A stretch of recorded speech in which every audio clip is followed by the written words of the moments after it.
Good evening and welcome to the March 26th Conservation Commission meeting. If anyone else is recording tonight's meeting, please let us know now.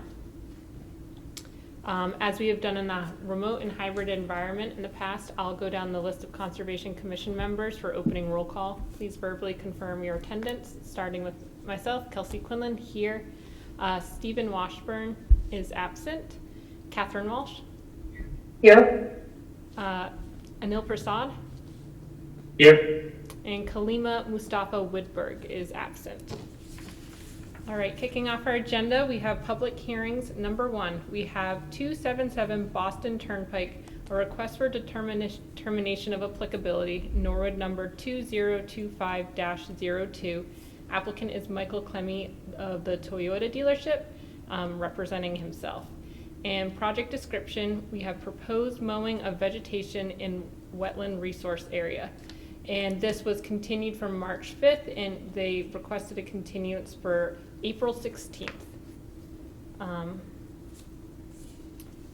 So if it would please the commission, we could have a motion to continue this to April 16th, 2025 in the Norwood Senior Center at 7:30.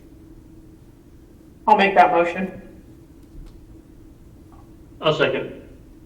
Okay, I'll go down the list of conservation. Actually, just to make a small change there, April 16th meeting is going to be virtual. Okay, so not at the, so the motion as stated, but at virtually, not at the Norwood Senior Center. Thank you. Okay. I'll go down the list of Conservation Commission members. Please state your position. Kelsey Quinlan, aye. Catherine Walsh. Aye. Anil Prasad. Aye. Okay, great. Number 2 for our public hearings, we have Railroad Right-of-Way, Keolis. Request for determination of applicability, Norwood number 2025-01. The applicant is Keolis, and we have Banesh as the representative. Project description is vegetation management, control, and maintenance activities in the railroad right-of-way, and the confirmation of the boundaries of resource areas as depicted on the plans. Do we have a representative here with us tonight? They were planning to be here.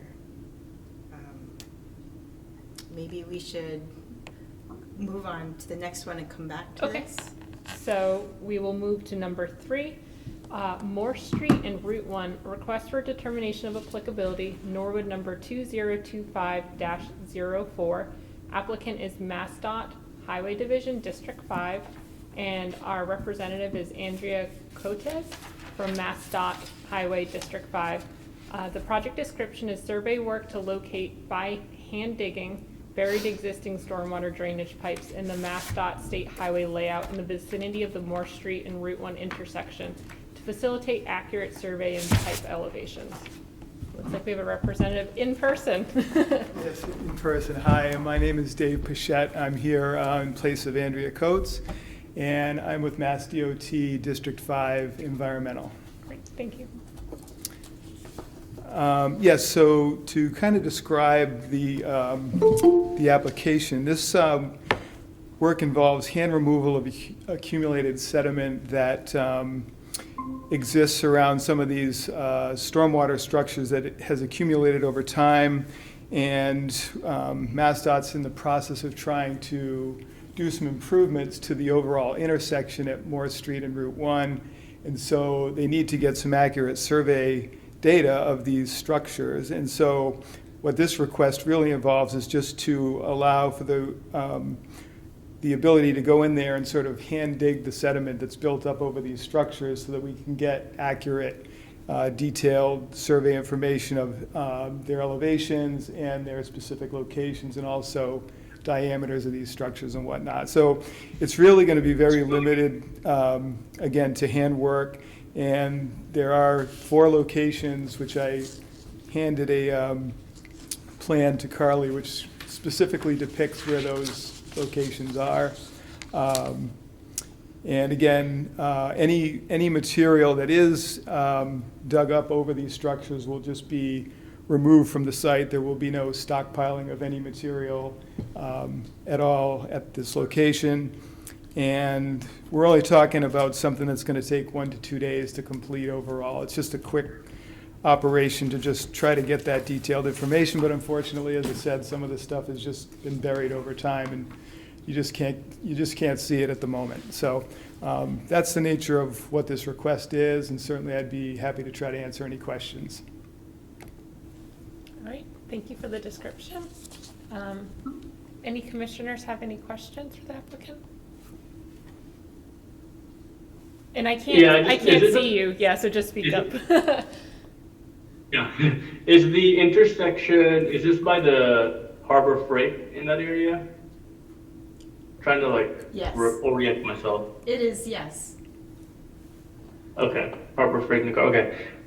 What's the wetland around there? So you do have wetlands on either side of Route 1, what I guess would be considered to the south of the intersection, on either side of Route 1. Hmm. Okay. And Neil, I'm gonna pull up some photos. Sure.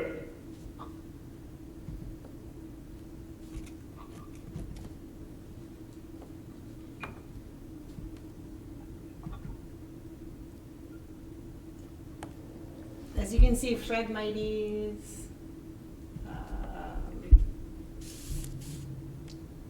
And you're locating these to do maintenance on them? Well, at this point, all we're doing is trying to get survey data on them. We're not even proposing maintenance work at the moment. We're just simply trying to Okay. get accurate data on their elevation, location, and diameter, just to verify some information and to make sure we have current, accurate, detailed information going forward. And so you would be shoveling and then just replacing the dirt that you disturbed to get the measurements?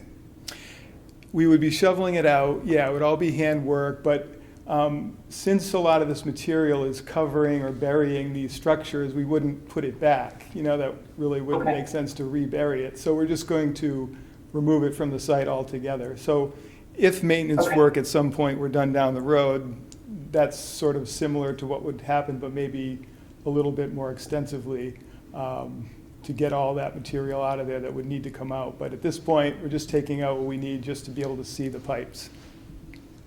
Okay, thank you. Sure. I appreciate the plan that you put together with all the photographs. It makes it very easy to visualize. Yeah, Um, seems pretty straightforward. Carly, do you have anything to add? No, it seems pretty minor. It's just removing sediment that's accumulated from on top of the pipes.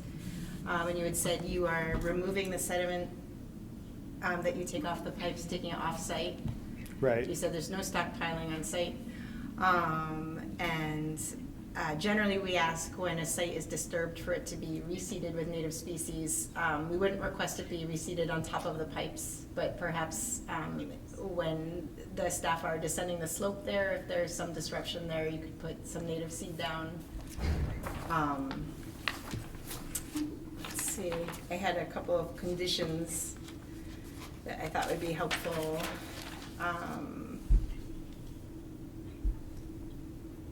That you make us aware of a plan for erosion and sediment control installation, like where you would put that on the site, and what it would consist of. I'd mentioned about not locating any stockpiles within 50 feet of wetlands, floodplains, or storm drain inlets, and you let me know you're not planning to stockpile any dirt there. And then I'd said any disturbed site, although not over excavated pipes, should be reseeded with native plant seed, as appropriate for the site conditions. That's what I would recommend. Okay, those sound very reasonable. Catherine and Yeah. Neil? Agreed. Yep, I agree. So it sounds like we could entertain a motion at this point? Okay, I'll make a motion that we, what am I motioning? We're making a negative determination of applicability? Yes, Thank you. with conditions. Thank you. With the conditions as stated by Carly. Yes, thank you. Great. I second that. Wonderful, thank you both. All right, I'll go down the list of Conservation Commission members and state your position. Kelsey Quinlan, aye. Catherine Walsh, Aye. Anil Prasad. Aye. Great, thank you, and thank you for being here. All right, thank you so Thank you. much. Appreciate your time. So we now have a representative from item number 2. All right, great, so we're gonna move on back up the agenda to item number 2. We have the railroad right-of-way, Keolis, request for determination of applicability, Norwood number 2025-01. The applicant is Keolis, and the representative is Banesh. Project description is vegetation management, control, and maintenance activities in the railroad right-of-way, and the confirmation of the boundaries of resource areas as depicted on the plans. Do we have a representative here with us tonight, virtually?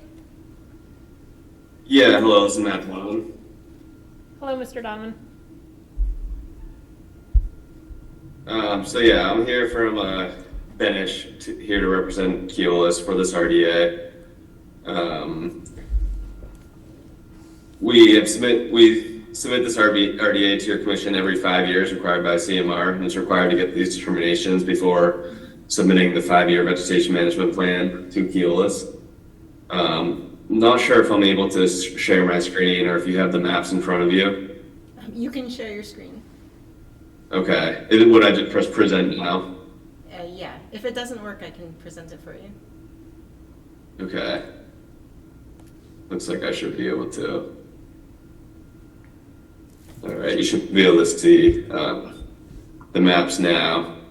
So we submit this RDA to confirm the accuracy of the maps used for our herbicide application along the commuter rail right-of-way. The vegetation management plan is designed to manage and control vegetation necessary to keep the railroad in operation safe. Regulations are in place to keep these sensitive areas protected throughout the duration of the plan, and the sensitive area restrictions are listed and described in CMR 11.04, as well as Section 8 of our vegetation management plan. The maps we provide you with are mainly made for the chemical portion of the plan, but often dictate where mechanical methods will be used due to chemical restrictions. There are 2 main chemical applications each year, one in the May to June timeframe that targets the roadbed, and one in the August-September timeframe that targets the brush in areas adjacent to the roadbed. Sensitive areas marked with blue and yellow on the maps are restricted from the brush program and only receive the roadbed application. So that's what I'll focus on because that's the only program that's taking place in these sensitive areas of your jurisdiction. However, if you do have questions about the brush program, I'd be happy to answer those. The roadbed application is performed with a spray truck that drives directly on the track, equipped with nozzles on the backside located about 18 inches above the ground that sprays the solution directly down onto the track. The truck has nozzles on arms as well that target the shoulders of the roadbed up to 12 feet from the center of track. The certified applicator is always accompanied by an environmental monitor familiar with the site conditions and equipped with these maps, instructing the operator as necessary. The applicator has the ability to turn the nozzles off, or in many cases, just one. The side nozzles, where it's spraying the shoulders, where it may be getting close to the buffer zone of a sensitive area. The yellow zones will never receive treatment to the shoulders. However, in some cases, will still receive the treatment directly down onto the ties, the center of the track. And that's done at the environmental monitor and applicator's discretion to stay in conformance with the regulations. The blue zones typically represent being between 10 and 100 feet of sensitive areas. And these zones will receive the full roadbed treatment. However, in these areas, if there's ever like water in the ditches or any other reasons to not spray, the environmental monitor and applicator are on alert in these areas to shut the nozzles off when needed. You don't have any dark blue zones in your town, but that would be like more of a DEP zone or water supply zone, and that would only receive the roadbed treatment every other year. Actually, Due to the limited, excuse me? Matt, there are dark blue highlighted areas in our town. Oh, there are in the north portion, yes. So these, sorry about that. These zones are, as you can see, it's an IWPA. These zones will only receive the roadbed treatment every other year. So yeah, good catch. Sorry about that.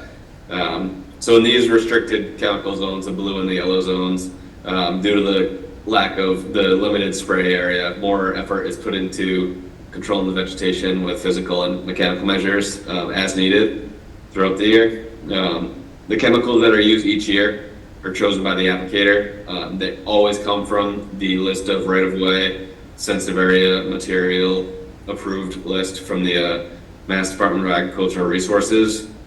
Each year, we submit to your town the yearly operational plan, which includes the exact mixture that we'll be using each year. And we send that to your commission, the Board of Health, and the Select Board, as well as Mass DAR and the water suppliers, and MHESP. I think that's everything I have. If you want to go over the maps or have any questions, I'd be happy to answer. We are seeking a positive 2A determination for the approval of the maps and a negative determination for the work included in the yearly operational plan. So I can open it up to anyone who has any questions. All right, thank you for the explanation. So based on what you just said, there's not a specific herbicide. It varies based on year and the area in which you're treating? It's a mixture of herbicides. Yeah, so in the truck they mix with water, several different herbicides at different rates. So the regulations also have the rate at which can be applied. So like 7 ounces per gallon for miles. So I'm not sure the exact numbers, but I can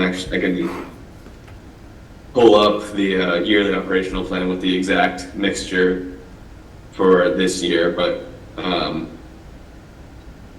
which is what I'll do now. Can you see the screen just changed? No. No. All right, so I think I need to go back into the meeting to change my screen that I'm sharing.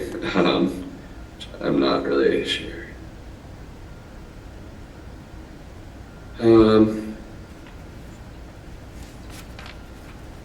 So yeah, the chemicals, they're all taken from the Mass DAR approved list, but it's a mixture. If you use the same, from what I've been told, the applicator knows the science is better, but if you use the same exact mixture every year, the vegetation will build up a resistance to that. So it's just slightly changing. It's kind of on a cycle. I've seen very much of the same chemicals in there over the years, but it's like a small cycle. So this year, for instance, they're using Esplanade at 5 ounces per acre, Milestone or Open Site, and then Oust. And that's there. It's all 3 of those with the drift control spreader sticker.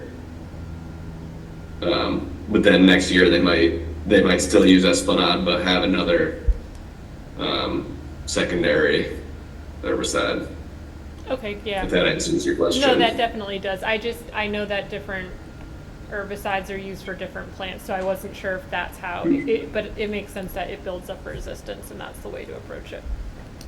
Yeah, and there's a different mixture for the roadbed treatment versus the brush treatment each year. Okay. Catherine and Anil, do either of you have any questions? I don't. I actually remember when they came before us back in 2020, right? Yeah. Yeah, doesn't feel like that long ago. I know, exactly. No, I think this is great. Yeah, very helpful. It's. Go ahead. Oh, no, I'm saying I have no questions. Thank you. Oh. Did you want to say something, Mr. Donovan? No, I was just gonna say it's great. It's not great, but it is great. Obviously, it's done. It's highly regulated, which is good, and it does work really well. So. Okay. And, you know, I forgot to do this on the last one, so does anyone from the public have any comments that they'd like to make on this? Okay, Carly, let's hear from you. So this was an interesting permit application in that generally, when we're asked to look at resource areas, I go out there and I look at delineations and so forth, but I was not able to do that with this case because of a training that's required by Keolis that we were not able to make happen due to funding and logistics. And so instead, Matt provided a higher resolution series of maps, which I put into the digitized folder for the commissioners. And so I was looking at distances between our wetland resources areas and the railroad right-of-way. And it matches up on the maps that Matt provided, so that's good. Matches with the designation for vegetation management techniques in the different areas.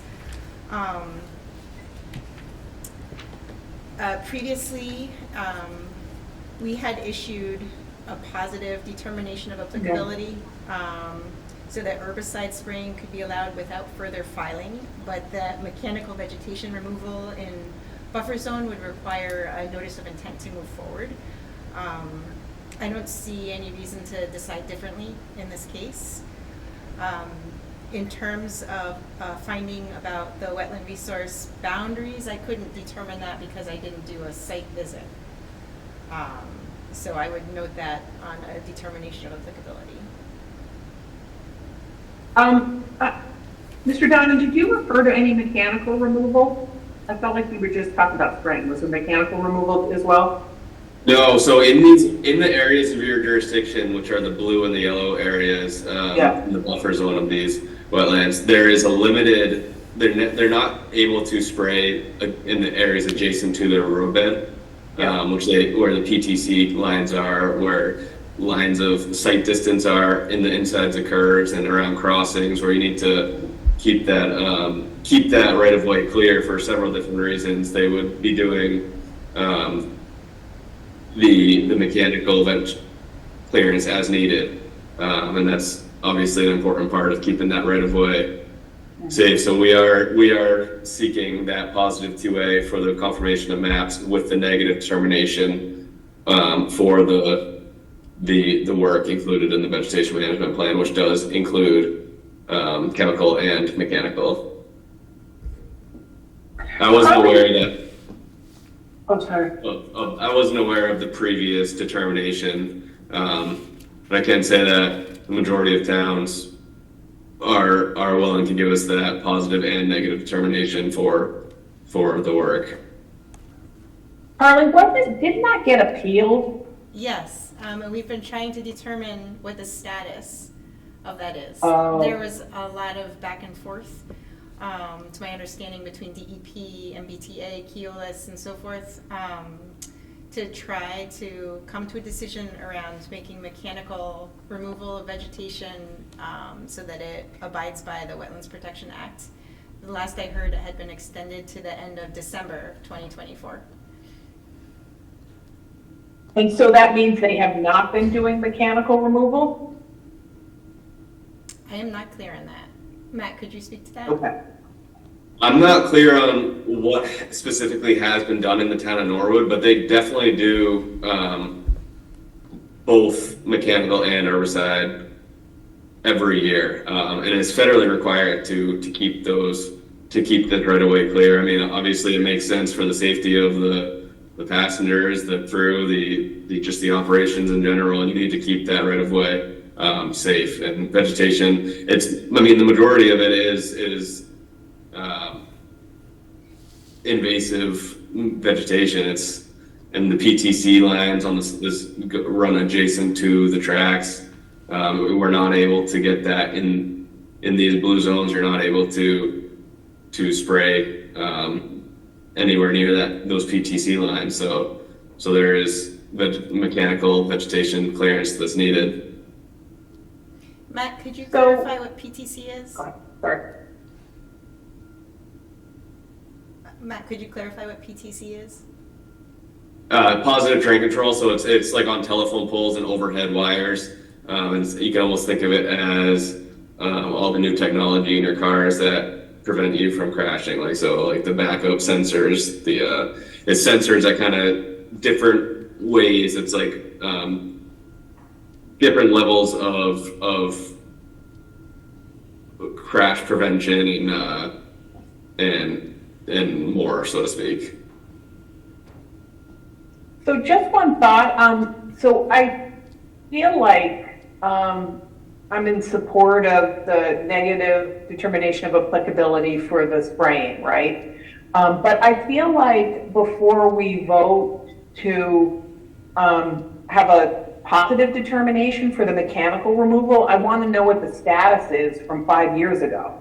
And if DEP has weighed in on this, because I sort of feel like if we're going to issue another positive, but DEP has somehow overturned that, that would influence the way I vote. I don't know, Carly and Neil, do you guys have any thoughts? I'll say that I'm waiting for DEP to get back to me about the status of the appeal. Okay. Can we bifurcate the vote? Or do we continue it until you hear from DEP and/or MassDOT?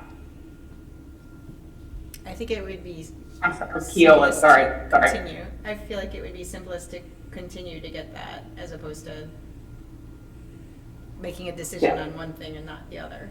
I agree, Catherine. I feel like if there is something for us to be educated on based on the appeal process, I would like to know that, and I don't feel like I could make an informed decision tonight not knowing the state of that appeal. Yeah, okay. Anil, what's your perspective?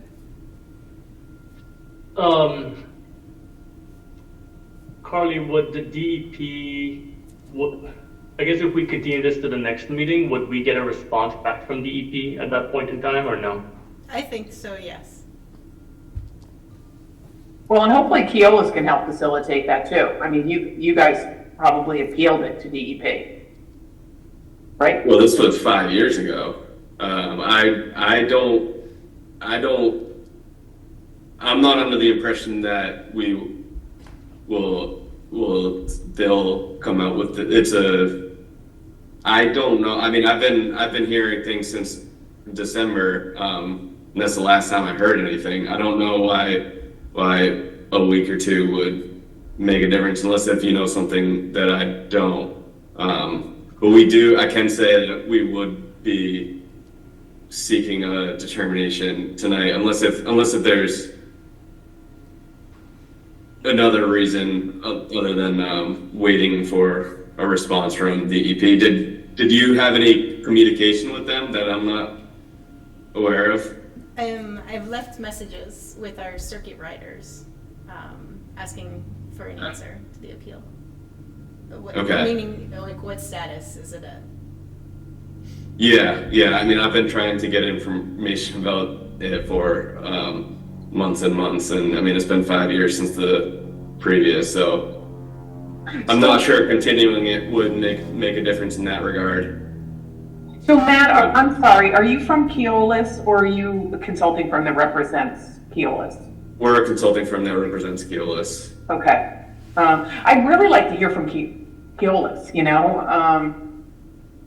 because, I mean, they would have filed the appeal, right? No, the MBTA, Okay. it's the DEP and MBTA are the two parties Yeah. that are in discussion currently. So and it may From what be, I've- maybe we're not going to hear from DEP, but I'm wondering if you guys have done mechanical removal in the 5 years. Like, that's sort of illustrative. Like, is there sure. some sort of the precedent that allows you to do the mechanical? If It's a federal requirement too.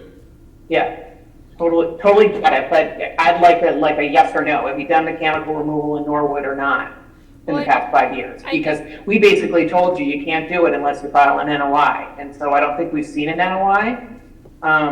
So I do feel like we need to resolve this. And it may or may not get resolved at the next meeting, but I think it would be great if we could have a rep from Keolis, or you were able to get briefed by the Keolis, folks about, who filed the appeal. Keolis filed the appeal Okay. in 2020. Mm-hmm. And I think that's different from what the talks between it's a joint status resolution, meetings that are going on between Mass DEP and MBTA. Yeah. So it's stemmed from the appeals, but it's not the appeal. So, I think the appeal was already, settled back in 2020, if I'm not mistaken. Well, so I think that if it was settled and your appeal was granted, that's important for us to know. Okay, I can go back and get that information. and then. Yeah, that would be helpful. I know you were here for it, Catherine, but if we could have Carly also confirm there was no NOI, or anything Yeah. like that. Okay, Right. I will do that. Yeah. Okay, so, it sounds like we're gonna gather more information on this so we can make an informed decision. I think so. All right, so if it would please the commission, we could have a motion to continue this hearing to April 16th virtually. I'll make that motion. I'll second. Okay, great. I'll go down the list of Conservation Commission members. Please state your position. Kelsey Quinlan, aye. Catherine Walsh, Aye. Anil Prasad.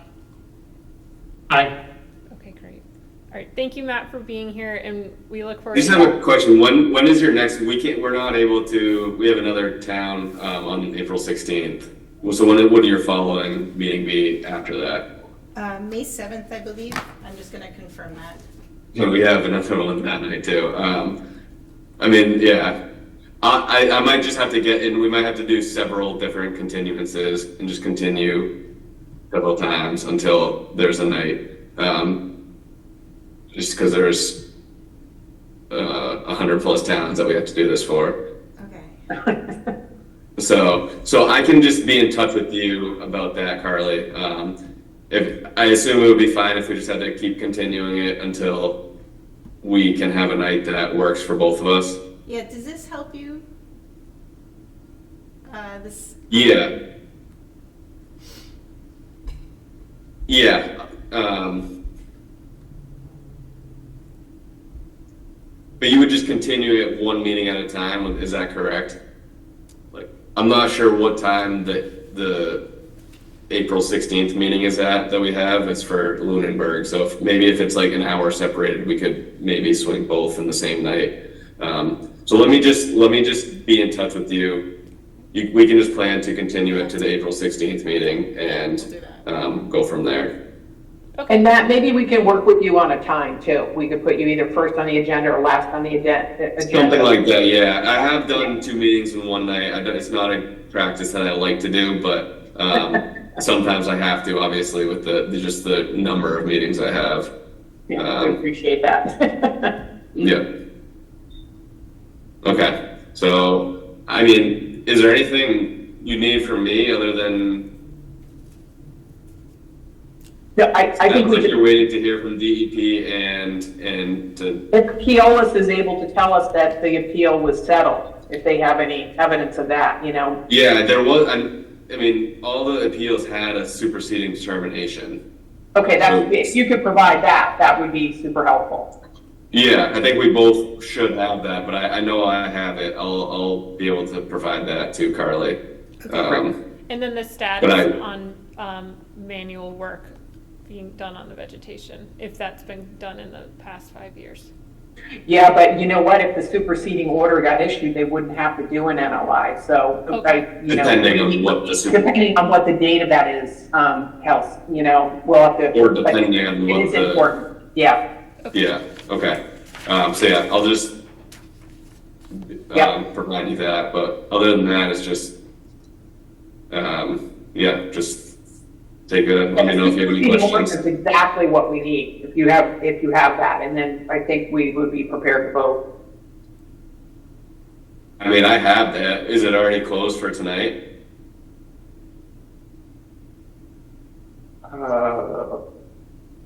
We did, Carly? we voted, but I don't know. Can we reopen it? I don't know if we can reopen it. So you Well, have we the haven't had a chance to review it, but can Yeah. we just continue, we could probably do it, if in fact you could get it to Carly quickly, we could do it very quickly on the Okay. 16th and try and accommodate your schedule. Carly, thoughts? Yeah. You mean, so,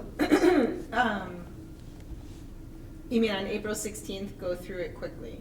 Is that what you're saying? Well, I think we'll need to hear from Matt about what the schedule is with Lunenburg. But if we have a superseding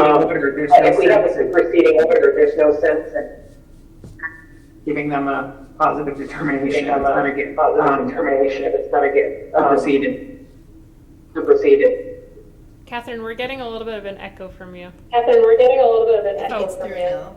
I know, I don't know, Can you mute him? Yeah.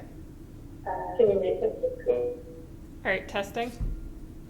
Okay, Anil, you got Any better? muted. I don't know why, but it solved the problem. Okay.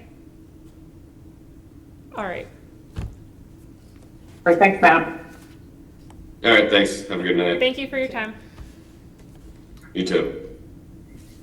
I don't know Okay. how that's, I'm just gonna, Okay. Okay. All right, moving on to number 5 on our public hearings, we have Lot 9 Sumner Street, abbreviated Notice of Resource Area Delineation, DEP number 251-0569, Norwood number 2025-03. Did you do number? Did I skip one? Did you do Endicott? Oh, I apologize, everybody. All right, I know I skipped that one. Number 4, we have 61 Endicott Street, notice of intent DEP number 251-0560, Norwood number 2024-12. Applicant is Kevin Holker of Norwood Commerce Center. Representative is Sue Spratt, Mackenzie Engineering. Project description is proposed after the fact removal of existing structures and repaving in riverfront area, and new work consisting of partial demolition of a building, construction of paved parking in riverfront area, planting, and maintenance of a stormwater management system. This was continued from March 5th, and they've requested a continuance for April 16th, and that will be virtually. So if it please the commission, can we have a motion to continue this to April 16th virtually? I'll make that motion. I'll second. Okay, thank you. I'll Go down the list and please state your position. Kelsey Quinlan. Aye. Catherine Walsh. Aye. Anil Prasad. Oh, wait, we have to.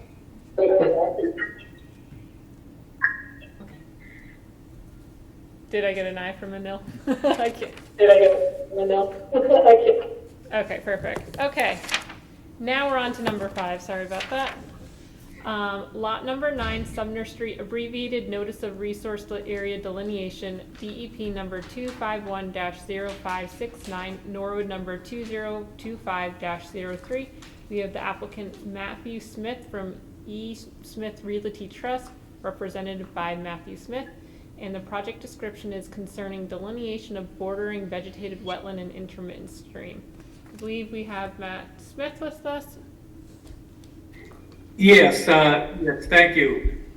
My name is Matt Smith. I'm here with John Rockwood from Ecotech and Alexander Kraplin from Norwood Engineering Company, and I'd like to turn it over to John Rockwood to make the presentation. Great, thank you, Good Mr. evening. Rockwood. Yep. Good evening. For the record, John Rockwood from Ecotech. I delineated the resources on and near the property in November. We submitted the ANRAD application, and we conducted a site visit with Carly in early March. We walked the BBW boundary and we removed and changed 3 or 4 flags along the boundary. And during that site walk, we noticed a small tributary channel upgrading of the intermittent stream that I flagged with B series. So we flagged that with S series, and that's what we use to determine the extent of the bylaw-only riverfront area, which is the dashed blue line out front. So the solid blue lines in the back are the intermittent streams. The green line is the bordering vegetated wetlands. The dashed blue line is the 200-foot riverfront area under the bylaw only, and the dashed brown lines are the 25, 50, and 100-foot buffer zone. Basically, everything south of the green line is an upland forest, and everything north of the green line is essentially a forested swamp. So again, we conducted a site visit, the flags were adjusted as necessary, and we provided a revised report and a revised plan that shows the corrected flag plus the additional stream. And we adjusted the buffer zone and the riverfront area boundaries accordingly.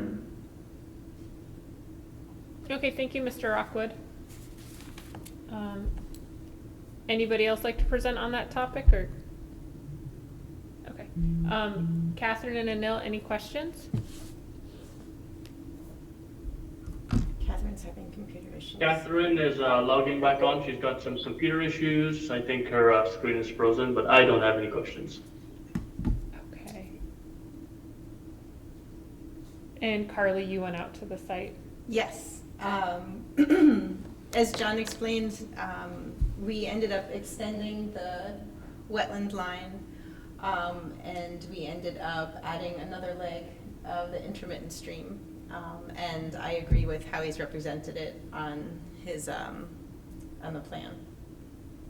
Okay. I think we should just take a moment for Catherine because we technically don't have a quorum without her. Yes.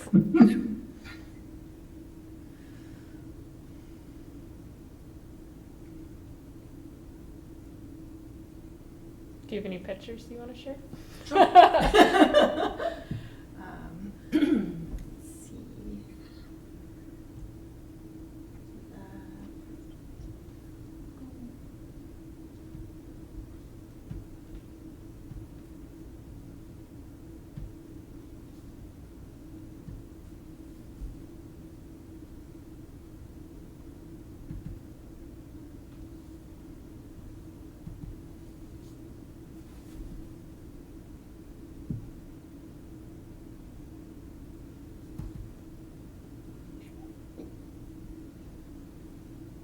This is looking at one corner of the lot.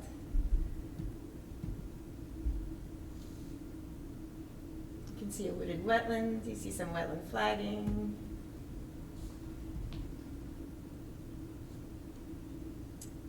Here you see part of the intermittent stream.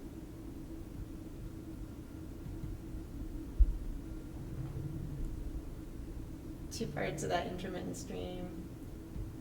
Intermittent stream is on an adjacent property. Catherine, we were just looking at pictures while we waited for your return. Oh, can't hear you right now. Sorry, I think it was my computer that was causing problems. It was frozen. Sorry about that. Oh, okay, Okay. great. Did you have any questions for the applicant, Catherine? And were you able to hear their presentation? I joined my phone real quick, yeah. Okay. So Carly, what type of motion are we looking at for this type of request? I would suggest issuing the order of resource area delineation, the ORAD. Okay. And I would suggest accepting their revised wetlands and intermittent stream delineations. Okay. I'll make that motion. I will. All right. So I'll go down the list of Conservation Commission members. Please state your position. Kelsey Quinlan, aye. Catherine Walsh. Aye. Catherine Walsh. Aye. Anil Prasad. Neil Percy. Okay, I'm gonna take that as an aye. Okay, well, thank you, both for your presentation, for being here with us tonight. I can't hear. Thank you very much, everybody. Have a good night. Thank you. Thank you. Thank you. All right, and that closes the public hearings portion of our agenda tonight. Moving on to wetland issues and updates. The only item under this topic is the 2025 contracts for treatment of Hawes Pond and Ellis Pond by Water and Wetland. All right, Carly. Okay, so, because we are on a tight timeline, I ran these contracts by, our chair of the Conservation Commission, Steve Washburn, so that we could re-up our contract with the water and wetland firm, that treats nuisance aquatic vegetation in the Hawes Ponds and in Ellis Pond. And he agreed that we should go forward, with that, so I wanted to let you all know. I wondered if you have any questions about, Catherine, we can't hear you. Sorry, was that just the Hawes Pond work? Wasn't there a Hawes few Ponds. scopes of work in that? Yeah, Hawes Ponds and Ellis Pond. Okay, and he recommended both? Yeah. Sounds good to me. Okay, Anil? in here, it needs to happen.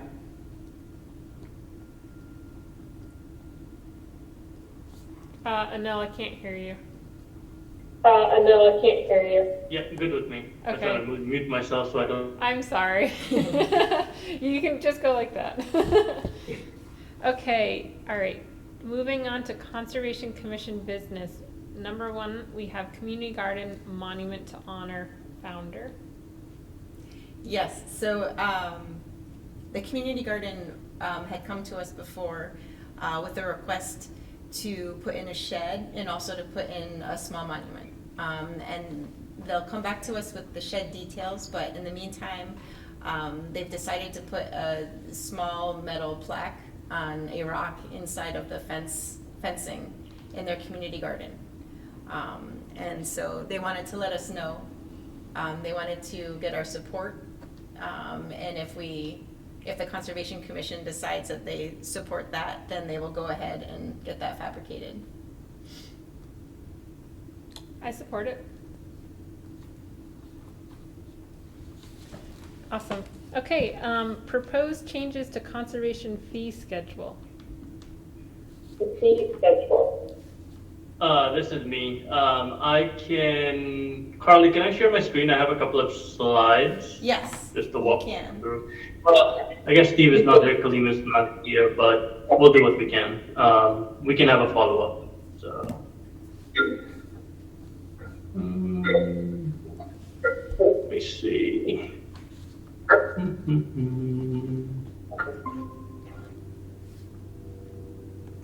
Okay. All right, so can you guys see my PowerPoint slide there with the nice trees? It's white. It looks like a blank screen for us. Huh, weird. Sorry, 1 second. Tonight is not our No, night, I'm trying to technically. see.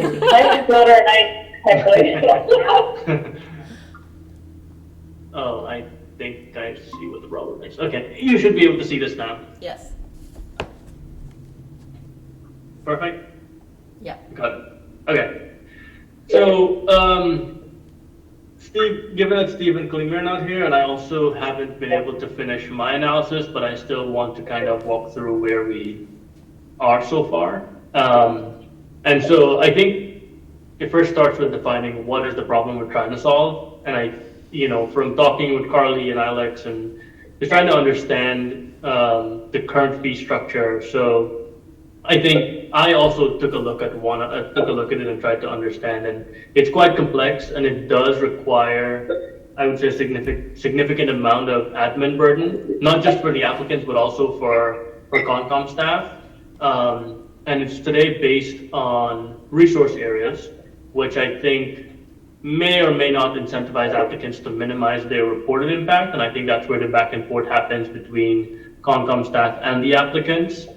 And I think one very important point is that the fees that are collected today, it's added to the town's free cash flow, right? It's not, the town doesn't depend on this for ongoing services. And I read the last, I think, fiscal budget, and they actually do have a free cash policy, which is that free cash should not be used to offset operating expenses. So, which means that, you know, the money that's being collected here from Concom, you know, is used to fund like capital projects or other types of grants. From the work that Owen did during last summer, he looked at the fees collected, total fees collected for fiscal year 22, 23, and 24. And as you can see, there's a huge variance from year to year, right? Which makes it hard to do any type of comparison across years to say, hey, if we made this change, you know, numbers will go up or down. So what we're trying to solve for is how do we simplify the fee schedule to make it simpler for not just Concom staff, but also the applicants, right? And so this is what the current fee schedule is like. What I've highlighted in the sort of red are what's part of causing the complexity, which is, so if you look here, there's a number of variable elements to this. And I think that's where the debate and the back and forth happens. And so what, you know, I don't know if Owen had sort of looked at the fee schedule for other towns. I know he looked at surrounding towns and what maybe fees they've collected. But Carly, I'll probably lean on you to help me understand if Owen did do a one-to-one comparison between Norwood and the surrounding towns. He did look at each town and what they were charging for each thing, yes. What they were charging, okay, but not their fees, not the sort of schedule, not the, how it was being calculated. I think he was looking at like similar I think he was looking at like similar lists as we have on the screen. on the screen. I guess the point is that there are, you know, 1, 2, 3, 4, 5, about 5 parts of this fee schedule that include a number of variable components, which makes it hard to calculate. And so what Owen came up with and was proposing is something that's far simpler. And so if you recall those 5 sort of red, you know, marks, they would be simplified into what these 4 are. Some of the other parts of the fee schedule do not change, like RDA, etc. Those are a fixed fee, but we're talking about the parts that are variable and trying to make them simpler. So, looking at this side by side, so if you see here multiple dwelling structures, and then you have the variable components, you would still have a variable component, but it's far simpler to calculate on the proposed fee structure. So I know I spoke a lot, but any questions? I think this makes sense, like you're on the. I think this makes sense, like you're on the. Would you share this presentation with us, and then maybe we can be prepared to talk about it at the next meeting?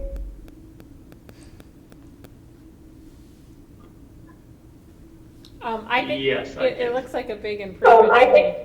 Just even from far away, barely being able to read the text, it looks much clearer and more concise. So I'd like to review it in between now and the next meeting to provide better Between now feedback. and the next meeting to provide. For sure. And what I'm trying to do is to also, I talked with Joe Greeley. We had coffee last Saturday, and I was just talking him through this and trying to get his advice on how to sort of figure out whether the proposed structure would be beneficial or not beneficial in terms of an increase or decrease if you compare it to the last 3 years. And so I asked Carly for one of the, I think it was an NOI, Carly, and I looked at it and I was trying to figure out how to actually even read the thing. So Carly, I'll need your help to take that NOI from whatever year it was and try to apply it to the new fee structure or to the proposed fee structure and see what the numbers come out to. We obviously would not be able to do it for every project that came before us, but I just want to do one example to show. Okay, that Yeah. sounds good. Okay, that sounds good. Yeah. So yeah, I think, talking with Alex and Carly again, I think we would recommend that trying to get this approved by the next fiscal year. So the next fiscal year starts July 1st. So if we were to do this, we want it in for the next fiscal year. My recommendation would be we do it for one fiscal year. We see how it works and we get feedback from applicants and Concom staff. And then we look at total fees collected, and then we can reevaluate it at that point in time, before the next fiscal year. Do we so I'll have to send up go to the slides. town, do we have to go to town meeting? Town meeting? I don't believe so. I think that the Concom can make this decision itself. That's Got it. what I believe I Got it. learned. Yeah, Alex did say that we need to have a public hearing and it must be advertised in the newspaper before it can be officially changed. Do you want to put it on an upcoming agenda, Anil, or do you want to have it be somewhat of just a looser topic like it is right now on the next agenda? Yeah, I'd love to have it at the next Concom meeting with all of the commission members there. And so we all can discuss, and then I'll also send out the slides so everyone has an opportunity to review. Okay, great. I think the timing of this discussion is perfect. I agree with you. Yes. Yeah, it makes sense for us to have consensus and then advance it to a public meeting. Great. Okay. Thanks for putting together. Thanks, Neil. This is great. Okay, number 3, under Conservation Commission business, we have Town Council letter. So this is the letter that we received from Town Council's office because of the Conservation Commission's desire to clarify the validity of our bylaw and its regulations concerning the riverfront area of intermittent stream. And the Town Council said that yes, your bylaw and your regulations are fine as is. If you wanted to clarify, then they provided how we might change the wording very slightly in our bylaw and regulations. So it's up to the Conservation Commission if you want to pursue that. I believe the Conservation Commission can change its regulations, but I think town meeting is required to change the bylaw. So I think there could be a question of how long would that take? What are the logistics around that? I didn't know if Conservation Commission has some feedback about So, that potential. of course, I have feedback. So have we shared any of this with Dave Hearn? No. So I wonder if it's worth sharing it, because he is the only one who's brought it up the whole time I've been on the Conservation Commission. And does town council have a recommendation of whether they think we should change it, or that we should provide those materials to Dave Hearn and try and get him to move off of this? I think my reading of the town council letter was that if you want to clarify the wording, here's how you can do it, is not necessary, Okay. but here's how. Okay. I just hate to go ahead and pass something and he's still, is going to have some objections. And I wonder if maybe, in being a partner with him, maybe it's worth having a discussion with here's where we're at. And, are you willing to support us on this? Or do we need to move forward and change the bylaws? I don't, I'm willing to have a conversation with him. But Carly, I don't know what your thoughts are, or Anil and Kelsey.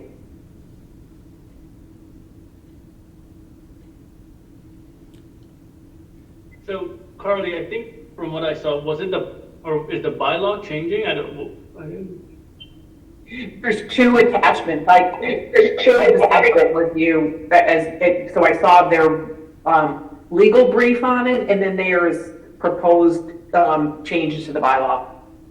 But Anil, the concept is, do we want to strengthen the Norwood bylaw to reduce the chatter about the potential validity Yeah. of it? Though it sounds like town council says that it's not necessary, but it's our choice if we do wish to Yeah. change the language. I would just hate for us to go through the path of changing it, and there's still gonna be the chatter. So, Well, I'll ask two questions. What would be the path to changing it? Like, what's the process if we had to do that? Town meeting is how that would happen.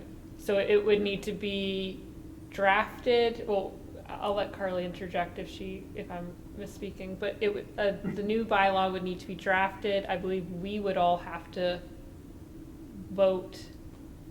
Then it would go to town meeting, someone would have to present it, and then it would have to be voted by town meeting members to be enacted. So it is a process. yeah, Catherine, I hear what you're saying, and I somewhat agree. Yeah. If this isn't an issue at all, otherwise, is it worth? right? Well, and another thought I have is, I feel like you only get so many shots at adjusting a bylaw, and is this really, if it's unnecessary, do we want to, use our goodwill? Does that make Yeah, sense? to appease one applicant, Absolutely. So part of me thinks,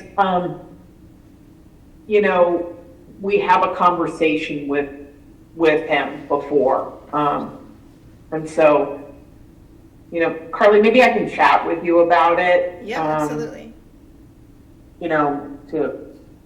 I would just hate for there to be another reason why we need to adjust the bylaw in the future, and Yeah. for that not to get approved simply because it was like the third time it's come Yeah. before town meeting in X number of years. Agreed. I'm totally in your camp, Kelsey, so.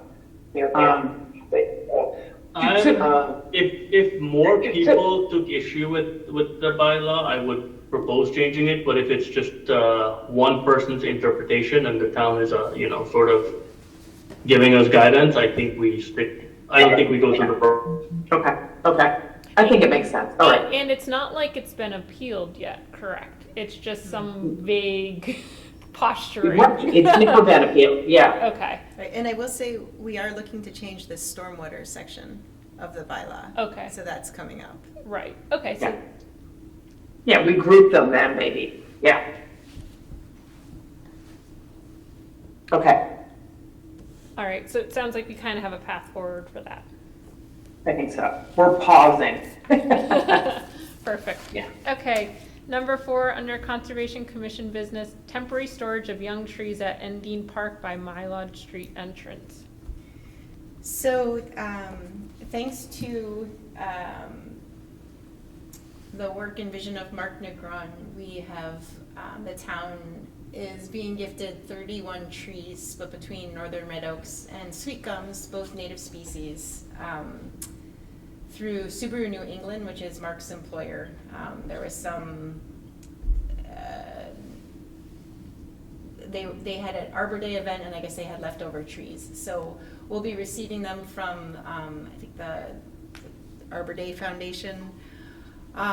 Mark had asked if we could store them temporarily at Endine Park on the Conservation Commission land there, because there's a water spigot and they'll need to be watered for the 2 weeks that we have them before they're planted. Subaru is hoping to help plant the trees.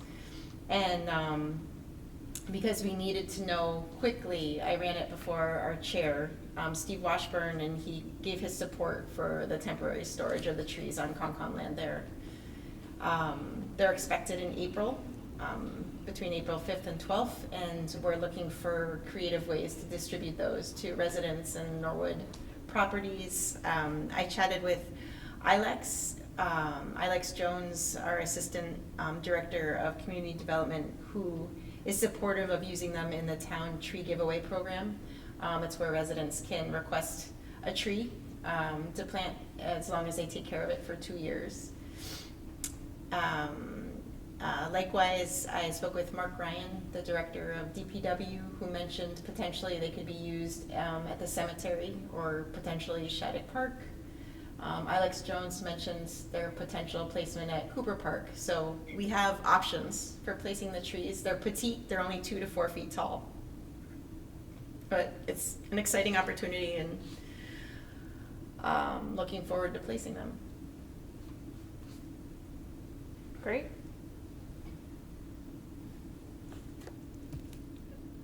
Does anyone want to add before I move on?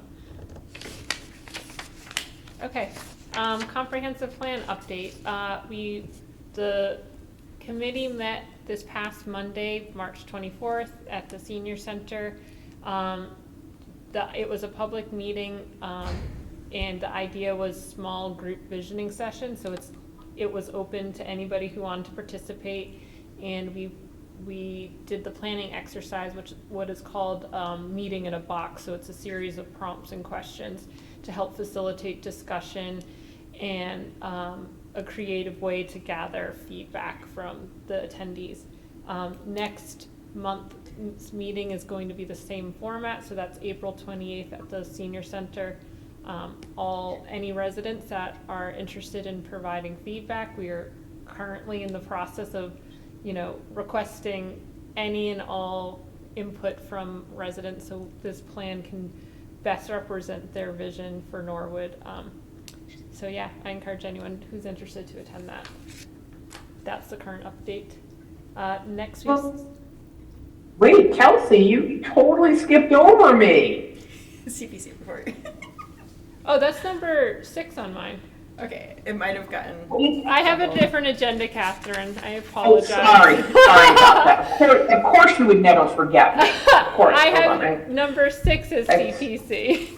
I have so many screens open, I've lost you guys. I'm Hold on. using this one piece of paper in front of me as the whole guide to the Okay, there meeting. you are. Okay. So I feel like it's so fresh in my mind. So we had a CPC meeting today, and I just sent you guys an email to the FY26 CPC report and funding proposal. So, we've learned over the years trying to have more concise reporting that covers everything. And so, we had a tough year last year because we had Vernon Street on there, and it was very controversial. And so a lot more people were interested in the project for funding. So, Kristen Phelps, who is our agent, project manager on the CPC, developed this format. So I shared it with you guys just so you can see what we're doing. Those materials were provided as part of the information sessions for town meeting, and will probably also be provided at town meeting. And so they're going to be put up on our website shortly too, so you guys can see in more detail projects and what the financial status of all the buckets are, and more details about the project. So I think that'll be helpful.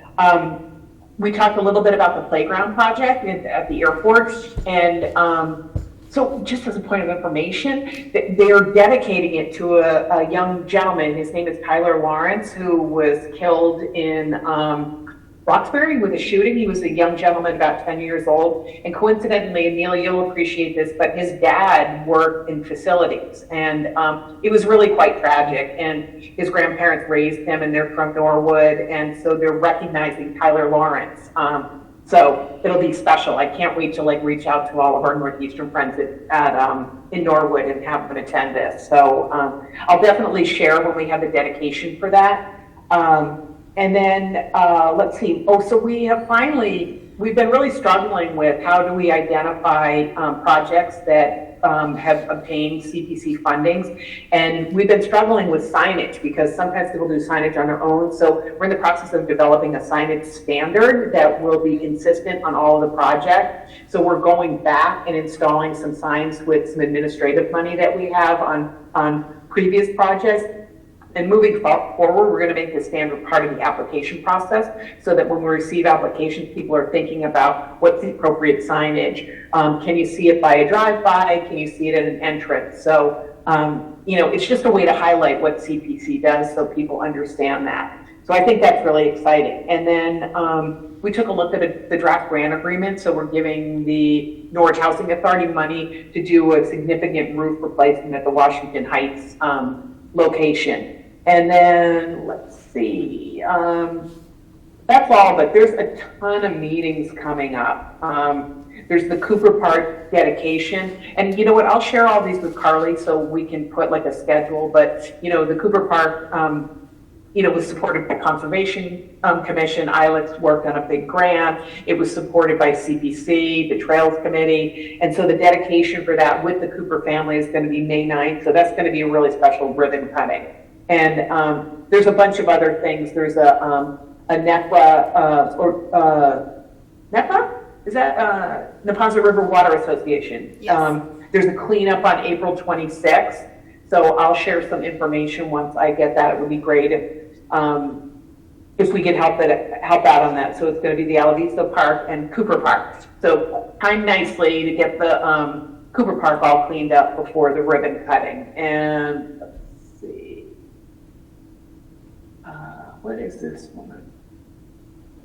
Oh, so this Saturday we have a dedication of the Morse Hill Veterans Park. And so Bob Donnelly, a Board of Selectmen member, was really instrumental in driving that project forward. And it was a really amazing CPC project because he did so much community outreach before he got to CPC. So everybody, the neighbors, the Morse Hill Veterans Association and the town was like totally supportive. And if you guys know it, it's right near the Morse Street and Dean Park. And so it's on that corner, and there's a beautiful gazebo there that was put up. So the dedication for that is Saturday at 3 p.m. And of course, I'll be speaking, which I'm sure you guys are going to want to get there. Yep.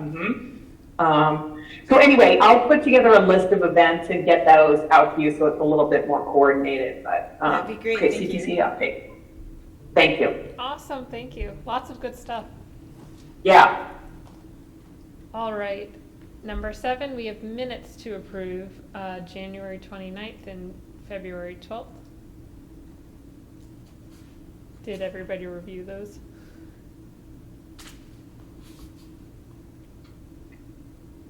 Was I at those meetings? Was it the January?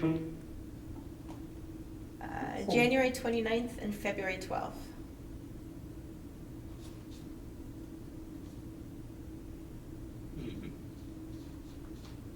I think I was. Do we pick them separately? They should say, if we can look at them and see who attended. There's so many tabs. Oh, the QNAP. I know. I just closed out of it. I thought I was safe. So did I. Catherine, is there a chance you could open that just so I don't have to close the screen down to get there? Yeah, hold on. Thank you. Please stand by. There's so many windows open right now. I should have gotten on my big. Hold on. Carly. Hold on. Damn it.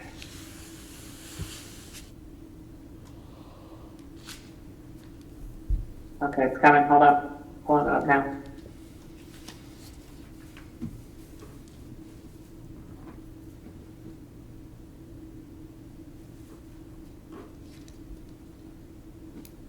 Almost got it now. Where are they? Are they not there? RDA, town council, please fail to implement contracts. I didn't see it. I feel like I clicked on it earlier. Okay, I'm closing my screen down for a moment. I'm sorry. That's okay. I'm not helping you at No, all. it may not be there.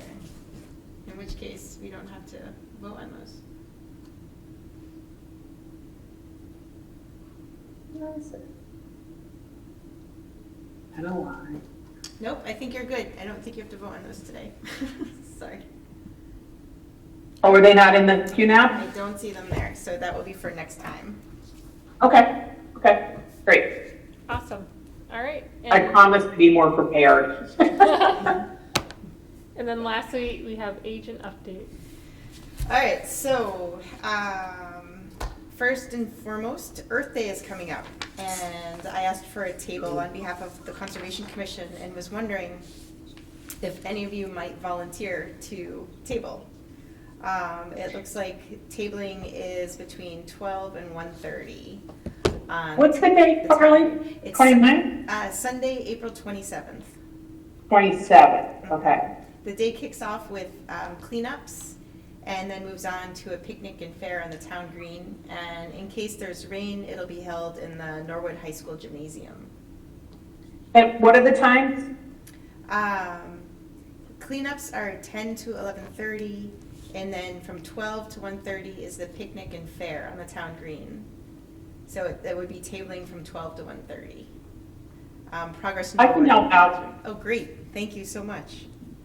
I'll do the table from 12 to 1:30. Thank you. Great. Anyone else want to join? I think Emil just raised his hand. He's busy, okay, all right. I have fond feelings of that day because that's where we picked up Emil, right? I'm happy to I'll table take it as for the well. team. I'm happy to table as well. Okay. I think the comprehensive plan is also planning on having a table, so maybe we can talk Yeah. with your group internally and Okay. I can do both or something. All right, and I will aim to also be there. And we also stand next to the Trails Committee, so there's a lot of synergy there. Yeah. Is there anything we want to convey? Like, what's our overarching goal? Education about the commission, or same stuff as Norwood Day?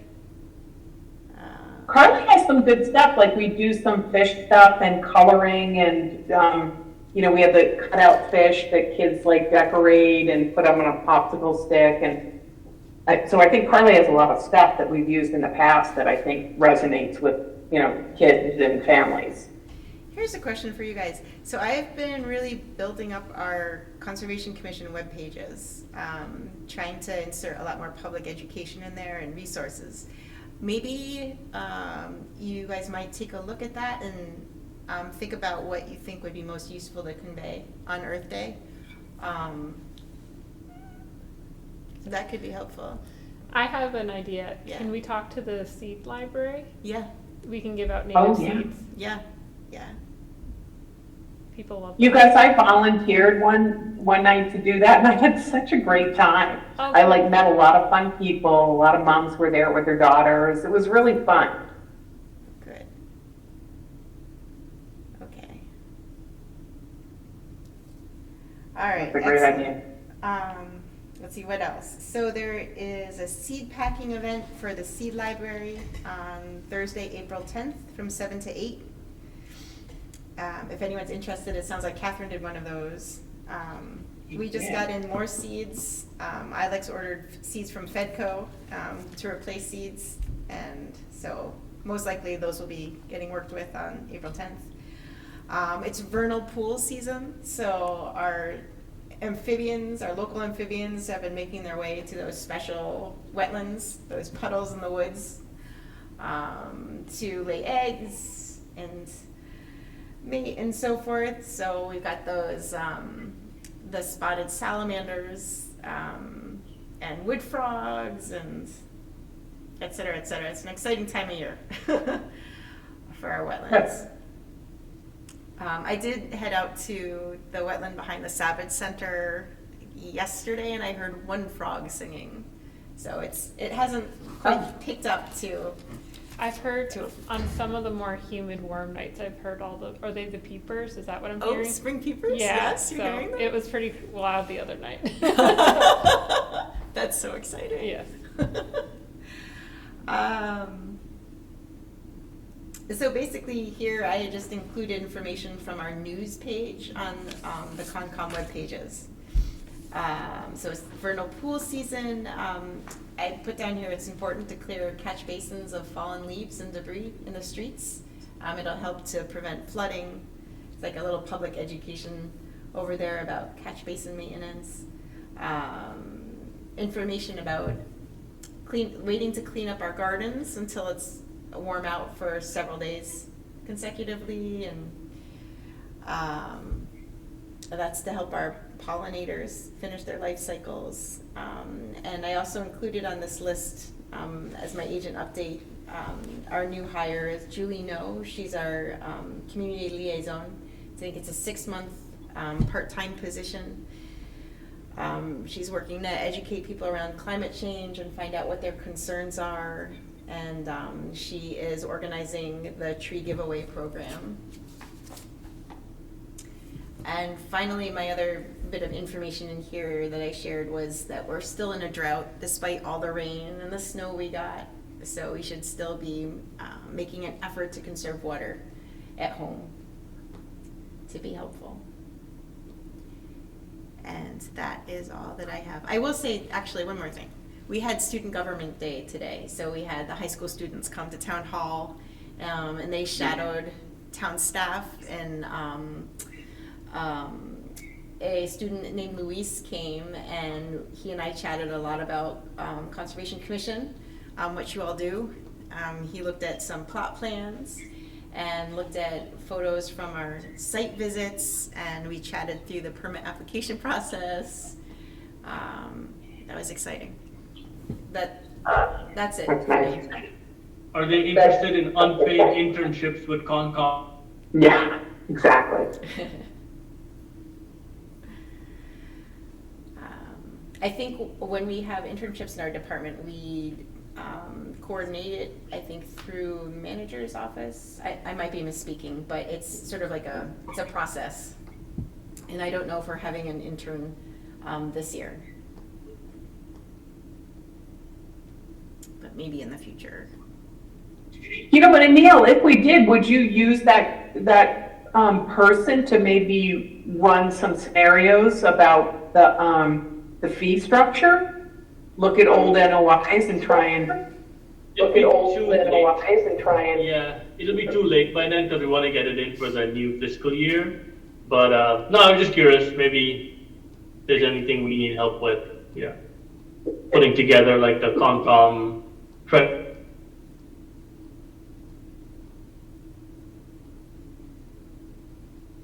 Okay. That's all, Carly? Yeah. All right. Do I have one last motion? I'll be happy to make that motion. I move that we adjourn. I move that we adjourn. Do I have a second?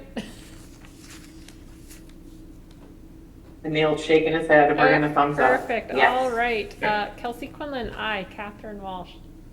Aye. Anil Prasad. Bill Prasad. Perfect. Thank you both. Thank you. Thanks, Kelsey.